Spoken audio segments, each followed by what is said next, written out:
It is this union of the perfect ideas with disordered matter that we see and experience in the world around us. Matter is the source of all evil, of pain, disappointment, imperfection, sorrow, and death. The whole world of nature and man comes out of the strange union of ideas and matter. This is the world of change that had impressed Heraclitus so deeply.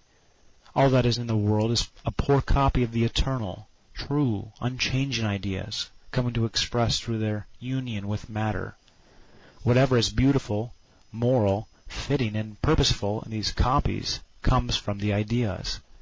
Whatever is evil, painful, and destructive in these qualities is derived from the matter. Both worlds are equally eternal. Neither can ever gain a victory over the other.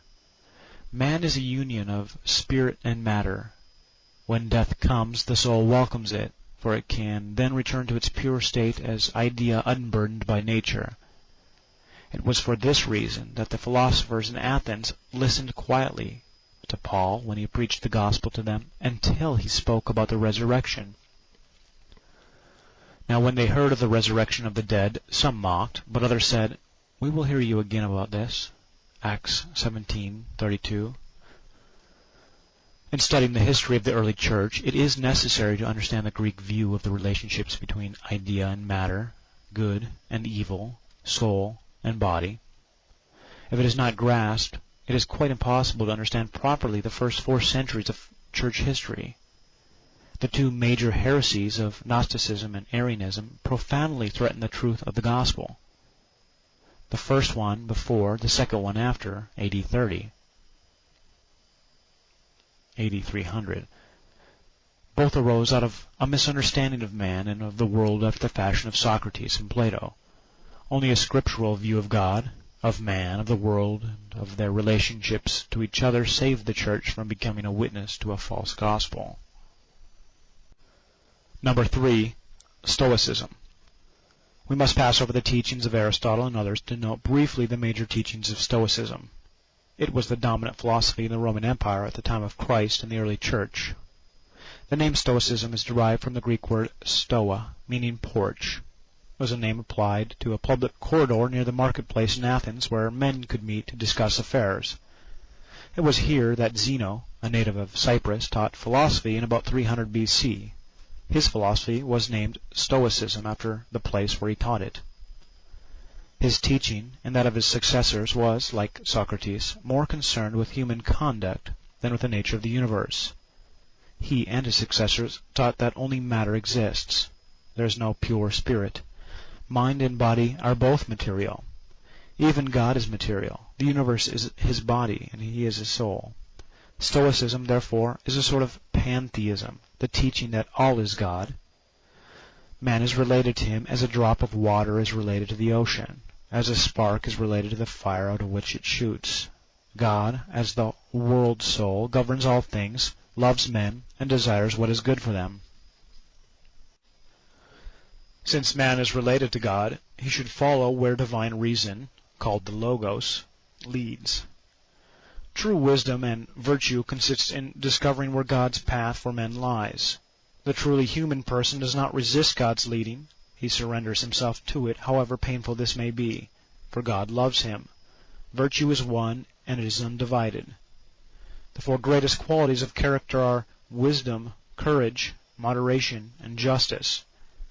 If one lacks just one of these qualities, he lacks them all. If he truly has one, he truly has all. To be free and happy means to know oneself, to know God's will for oneself, and to live according to that knowledge.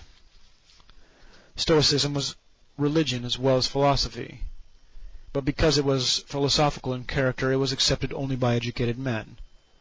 The masses of the people were unable to reason things out as Stoicism required. Among the educated elements, however, some of the finest minds in the empire followed its teachings. One of these was Marcus Aurelius, emperor from AD 160 to 180. There was much in Stoicism that Christianity could and did use, but it could speak only to the educated. Even these, however, lacked the power to do what love and justice required. One of the cruelest persecutions of the empire against the Church took place during the reign of Marcus Aurelius. The world therefore continued to wait for a religion that not only taught what was right, but also provided the power to do what was right. And number 4, Philo. A philosopher whom we must note in conclusion is the Jewish thinker Philo. He was born in about 20 BC, died sometime after AD 40, and spent his life in Alexandria, the center of the Jewish dispersion. In some respects, Philo was more Greek than Jewish. He concerned himself with philosophy in a manner unusual for a Jew. He spoke and wrote Greek better than Hebrew. At the same time, he was and remained a genuine Jew. He found the highest divine authority not in philosophy, but in the Old Testament, especially the Pentateuch. Indeed, Philo taught that whatever was true in the philosophy of the Greeks had been said earlier by the Jewish scriptures.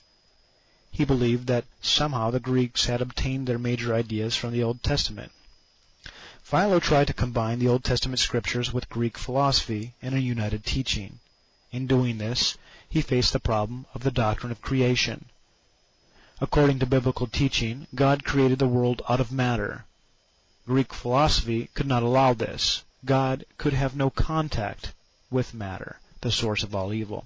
And therefore, Philo, like the Greeks, put a mediator between God and the world. This mediator he found in the Logos. He is the greatest of the powers with which God is surrounded. In him Philo saw a divine power that is less than God, standing between God and the world. Through him God has created all things. Later, this thought played a large role in the attempt of Christian thinkers to explain the relationship of Christ to God. Religion and the Empire. The various philosophical views undoubtedly satisfied many educated minds. The masses of the people, however, were not educated. How could they find fellowship and peace with God? These could be obtained only by religion. Even among the educated there was a feeling that philosophy could not provide final answers. There were many religions in the empire to meet these needs. They were broadly of 3 kinds. Number 1, nature religion. Nature religion saw supernatural power in mountains, lakes, rivers, trees, the sun and the moon, in certain animals and men. It honored forces in nature and believed in the power of amulets and charms. Beyond these, there was belief in ancestors, in good and evil spirits, and in gods who controlled the destinies of men. Every religion of nature had its own myth and rituals, and a special class of men named priests who could recite the myths and perform the ritual ceremonies. Nature religion was always group religion. The personal element was largely absent. In a simple agricultural, fishing or herding society, such a religion might seem to be adequate. For men living in a developing and swiftly changing world, it was not. They needed a religion in which the supernatural was more personal, a religion in which men could experience the supernatural in their troubled lives. This need was met by the mystery religions. Number 2, mystery religion. The great attractiveness of mystery religion lay in the opportunity of fellowship with the divine that it offered. This fellowship was obtained by certain ceremonial acts. The first of these was baptism, whether with water or with the blood of an animal. This washed away uncleanness and made fellowship with the God possible. The baptism was followed by a sacred meal in which this fellowship was experienced. The sacred meal led to enlightenment, and in it the new believer received knowledge of the God into whose fellowship he had been baptized. In this enlightenment he also dedicated himself to the service of God. Having this knowledge, the believer could live in peace and die in the comfort of reconciliation with his God. The followers of mystery religion were not allowed to reveal the secrets of baptism, meal fellowship, and enlightenment. For this reason, the religion was called mystery religion. Mystery religion had a long history in the East, in India, Persia, Babylon, and Egypt. It was strong in the empire when Christianity began to spread. For a while, one form of mystery religion, Mithraism, was a very strong competitor of Christianity and was especially favored by the Roman armies. Number 3, state religion. State religion had strong political aspects. Its chief element was the making of sacrifice to the emperor. Originally, sacrifice had been made to the gods of the state. In the earlier years of the empire, sacrifices were made to dead emperors. Later, living emperors were worshipped with sacrifice. The emperor was regarded as the god who gave order and prosperity to the state. In him the empire was incarnated, as it were. State religion was therefore regarded as uniting into one loyal community the great diversity of people and tribes in the empire. Any religion that recognized the god emperor and did not interfere with good order in the empire was regarded as legitimate religion. State religion was, however, religion without warmth, without fellowship, without union, without the divine, and especially it was religion without salvation. Thus concludes Chapter 1 of Harry R. Boer's A Short History of the Early Church.